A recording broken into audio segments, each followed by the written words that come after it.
자, 총 길이가 5분 20초 정도였습니다. 올해 3.1절 기념사, 이례적으로 좀 짧았다라는 평가가 있었는데 윤 대통령 강제징용이나 위안부 등 과거사 문제가 담기지 않았습니다. 그래서 시간이 좀 짧았는지도 모르겠는데요. 일부 발언 영상으로 다시 보고 본격적인 얘기 시작하도록 하겠습니다.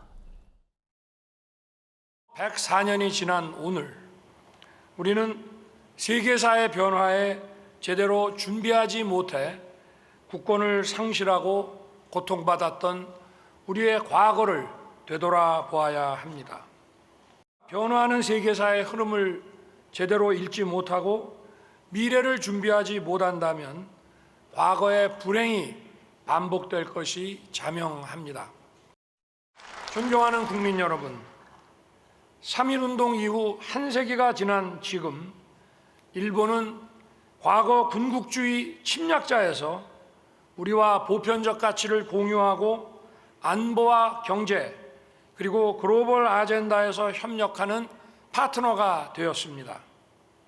특히 복합 위기와 심각한 북핵 위협 등 안보 위기를 극복하기 위한 한미일 3자 협력이 그 어느 때보다 중요해졌습니다. 네, 한미일 간 3자 협력이 그 어느 때보다 중요하다.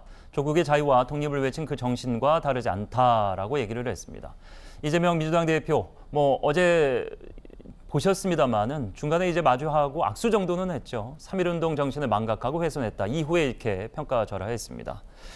사실 국제 정세가 좋지 않고 코로나19의 장기화로 경제 상황이 녹록지 않고 전쟁까지 겹치면서 물론 이제 같은 아시아권에 속한 일본과의 협력 관계는 중요합니다만 3.1절 기념사로는 좀 부적합했다라는 평가에 대해서, 그러니까 야당의 평가에 대해서 어떻게 보십니까?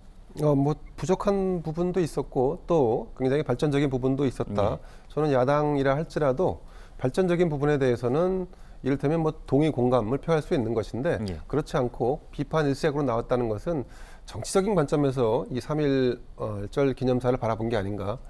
어쨌든 3.1절 기념사 5분 한 20초가량 진행됐는데 이런 기념사나 아니면 교장 선생님 훈시나 이런 건 짧을수록 좋은 거 아닙니까? 짧았다는 점에서 우선 호평을 받을 수 있겠다 이렇게 생각을 하고요.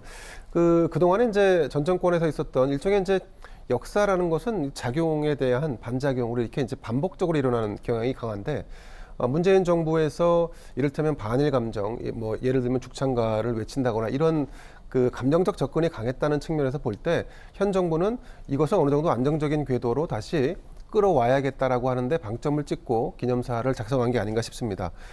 야당에서 3.1운동 정신을 망각했다 혹은 훼손했다 또 나라를 팔아먹은 이완용의 언어 같다라고 이렇게 표현을 하는데 근데 저는 별로 동의할 수 없는 게 비판은 어느 정도 적정 수준까지 가야 되는데 이완용까지 언급하는 것은 너무 멀리 나간 것이 아닌가 하는 생각도 한편으로 듭니다.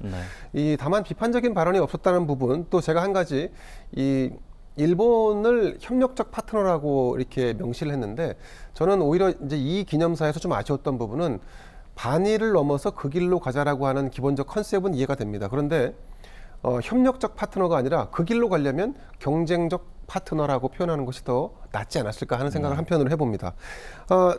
대통령실 참모라든가 아니면 대통령도 지금 이 기념사가 보도가 된 이후에 일본을 비판하는 내용이 없다. 또 위안부 문제라든가 과거사 문제에 대해서 정면으로 거론하지 않았다라고 하는 비판이 나올 거라는 것은 충분히 예상을 했을 겁니다. 그럼에도 불구하고 이런 기념사를 작성한 것은 다시 한번 말씀드립니다만 지난 정부가 죽창가를 외치면서 반일 또 감정적 어떤 대립을 부추겨 왔지만 실제로 얻은 것, 실익이 없었단 말이죠. 이런 측면에서 그 작용에 대한 반작용으로 이번 3.1절 기념사가 작성된 것이 아닌가 이렇게 개인적으로 보고 있습니다.